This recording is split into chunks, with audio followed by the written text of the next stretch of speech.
अस्सलाम वालेकुम। इजाज़ भाई, क्या हाल चाल है? जी, वालेकुम सलाम। अल्हम्दुलिल्लाह राना वसीम साहब, आप कैसे हैं? ठीक है, खैरियत से हैं? अल्हम्दुलिल्लाह ठीक ठाक। इजाज़ भाई, ये बताएं, आपको पुर्तगाल में कितना टाइम हो गया है? सर, मुझे पुर्तगाल में तकरीबन कमोबेश 4 साल हो गए हैं। मैं मई 2019 में आया था यहाँ पे। 4 साल आपको हो गए। और इससे पहले कहाँ पे थे? मैं इससे पहले दुबई में था, तकरीबन 6-7 साल वहाँ रहा हूँ। उसके बाद मैं नीदरलैंड चला गया। नीदरलैंड तो बहुत थोड़ा अर्सा रुका, लेकिन पुर्तगाल जो है, मैं फिर यहाँ पे मूव पक्का हुआ है। अच्छा, मुझे ये बताएं कि पाकिस्तान से अगर कोई पुर्तगाल आना चाहता है या दुबई से आना चाहता है तो उसका क्या प्रोसीजर है, और यहाँ पर आके उसके जो डॉक्यूमेंटेशन बनते हैं, टीआरसी के, टेम्परेरी रेजिडेंस कैसे मिलती है, क्या प्रोसीजर है, इसके बारे में आप क्या कहते हैं?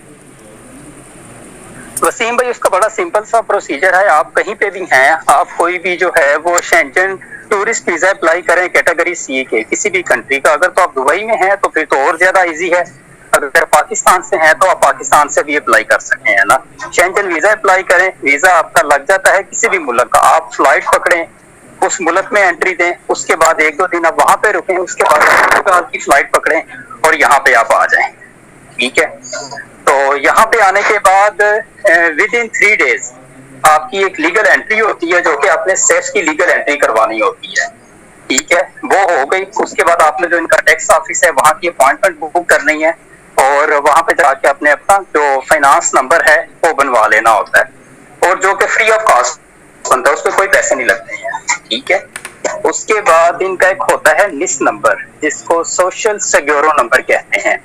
वो आपने ऑनलाइन अप्लाई करना होता है, और उसको तकरीबन आजकल 15 से 20 दिन जो है वो लग जाते हैं। ठीक है। तो जो जब ये टी दोनों नंबर बन जाए तो फिर आपने अपनी जो जॉब है, और जब आपको जॉब ऑफर किसी कंपनी ने यहाँ पे कर देनी है, तो आपने जो भी बाकी इनके डॉक्यूमेंट्स हैं इमिग्रेशन के लिए, एक्सप्रेशन ऑफ इंटरेस्ट सबमिट करना उसको कहते हैं, या उसको फाइल लॉक करवाना कहते हैं, वो आपने करवा देने। अच्छा, अगर किसी का विजिट वीज़ा था 1 माह का, और ये डॉक्यूमेंट सबमिट कराने में कितना टाइम लगता है? वीज़ा एक्सपायर होने से पहले पहले डॉक्यूमेंट सबमिट हो जाते हैं? वीजा एक्सपायर होने से पहले अगर डॉक्यूमेंट सबमिट ना भी हो तो कोई इशू नहीं होता। जो बंदा जिसने पुर्तगाल को टच कर लिया, by plane, by train, by road या पैदल भी, और वो आके यहाँ पे 3 दिन के अंदर अंदर अपनी सेफ लीगल एंट्री करवा दे कि ये मेरे पास टिकट है, ये बोर्डिंग पास है और मैं यहाँ पे आ गया हूँ। जब उसने सेफ लीगल एंट्री करवा देनी है तो उसने वो यहाँ पे सेमी लीगल हो जाना है। उसके बाद वो अपनी जॉब करे, अपना टैक्स पे करे प्रॉपर, उसको कोई कोई भी नहीं पूछेगा। कितना टाइम लग जाता है टीआरसी मिलने तक? जो पहला टीआरसी पास है वो जो है कम से कम 2 साल लग जाते हैं इजीली, क्योंकि आपको तकरीबन साल सवा साल जो इमिग्रेशन ऑफिस है उसकी तरफ से पहली ईमेल आने में लगता है कि जी आपके डॉक्यूमेंट्स एक्सेप्ट हो गए हैं। फिर इमिग्रेशन ऑफिस की तरफ से आपको सेकंड ईमेल आती है, जिसमें उन्होंने कहा होता है कि आप अपनी बायोमेट्रिक्स की जो डेट है वो आपने पिक करनी है।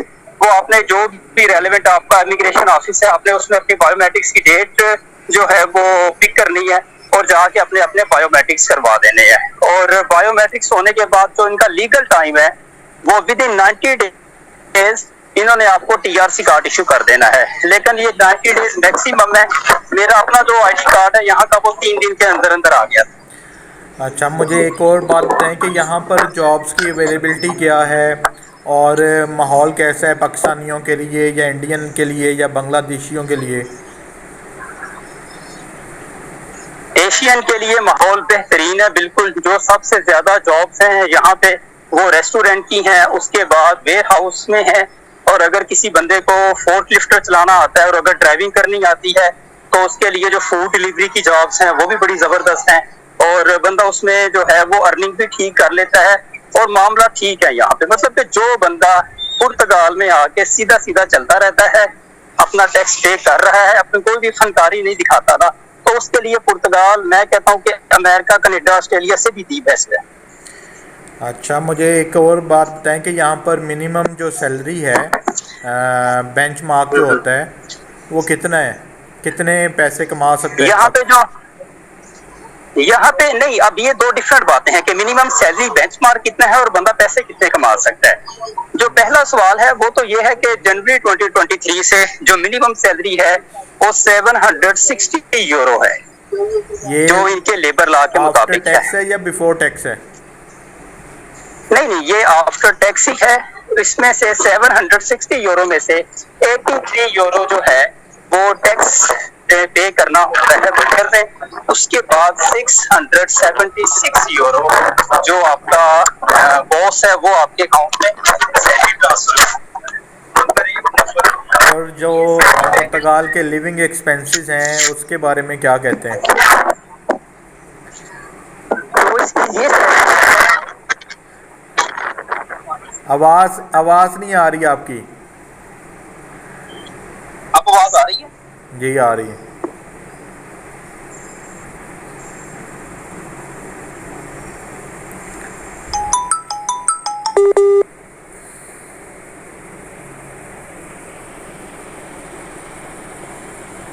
हाँ जी, लिविंग एक्सपेंसेस के बारे में बात कर रहे थे हम लोग।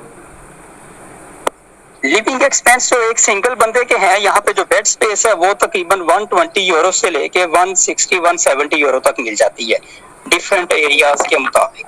और जो आपका ग्रोसरी का है वो एक बंदे का वो तकरीबन आप कह लें कि जो खाने पीने का खर्चा मिला के वो तकरीबन 120 यूरो तक तकरीबन ये हो जाता है।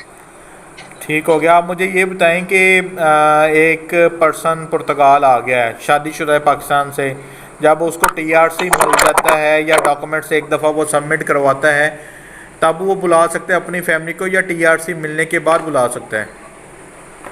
नहीं, जब उसको पहला टीआरसी कार्ड इशू हो जाना है उसके बाद उसने अपनी फैमिली की अपॉइंटमेंट पिक करनी है खुद फोन करके या लॉयर के थ्रू इमिग्रेशन ऑफिस में। तो जो उसकी अपॉइंटमेंट मिलेगी उसके ऊपर उसने जो भी एक डॉक्यूमेंट चेकलिस्ट है पूरी की पूरी जो कि उसने अपने सारी फैमिली के लेके जाना है। स्टेप 1 उसको यहाँ से अप्रूवल लेटर मिलेगा, उसको कहते हैं फैमिली रीयूनिफिकेशन का सेल्फ अप्रूवल लेटर। जब वो लेटर आपको मिल जाना है तो उसके बाद फिर आपने वो लेटर और बाकी तमाम डॉक्यूमेंट्स आपने पाकिस्तान भेजने हैं। पाकिस्तान एम्बेसी से आपने अपॉइंटमेंट पिक करनी है वीजा सबमिशन की। तो जो आपको एम्बेसी अपॉइंटमेंट देगी आपने उसमें जाके अपने सारे फैमिली मेंबर को साथ लेके जाना, अपना वीजा सबमिट करवाना है। और इस वक्त मई 2023 के अंदर जो करंट अपडेट है वो तकरीबन 15 वर्किंग डेज एम्बेसी लगाती है वीजा इशू करने के अंदर। ठीक है। अच्छा, मुझे एक और बात पूछना थी कि यहाँ पर अगर कोई फैमिली ले आता है, बच्चों की एजुकेशन क्या है और फैमिली के लिए रहाइश का बंदोबस्त कैसे मैनेज हो जाता है इतनी सैलरी में?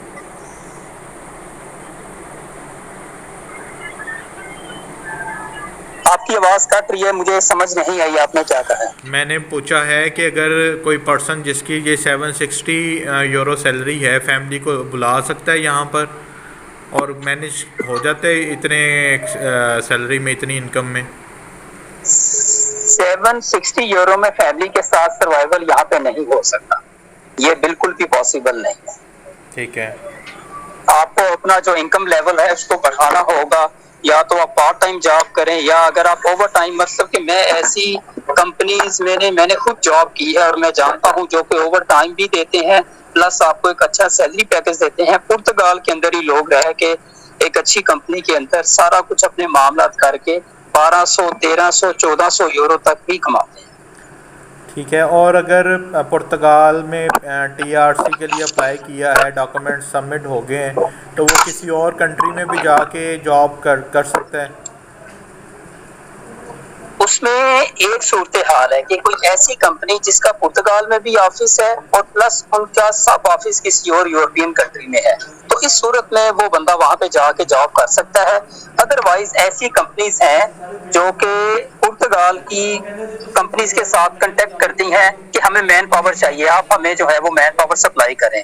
तो आपका जॉब कॉन्ट्रैक्ट पुर्तगाल में लगा होता है, ठीक है, आपका टैक्स यहाँ पे जा रहा होता है, लेकिन आपकी जो जॉब लोकेशन है वो अदर यूरोपियन कंट्री होती है। आपको जो सैलरी पैकेज है वो उसी कंट्री के लेबर लॉ के मुताबिक। अगर कोई पर्सन मेन के उसका नहीं ऐसे होता, किसी और कंट्री में मूव हो जाता है, वहाँ पे जाके जॉब स्टार्ट कर देता, तो फिर टैक्स वगैरह उसका नहीं कटेगा, तो फिर उसका टीआरसी मिलेगा उसको या नहीं मिलेगा? और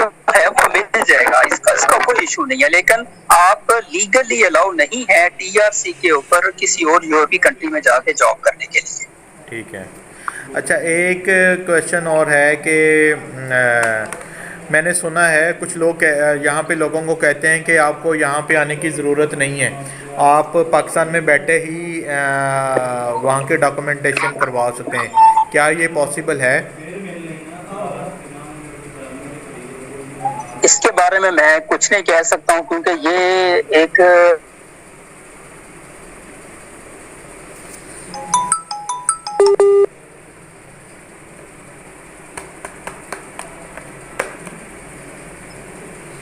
दोबारा बताइएगा। मैं कह रहा हूँ कि एक बंदा जो कि यहाँ पे आया ही नहीं है, वो यहाँ की TRC या वो यहाँ की नेशनलिटी वो कैसे ले सकता है? ऐसा पॉसिबल नहीं है। चलें, ठीक हो गया।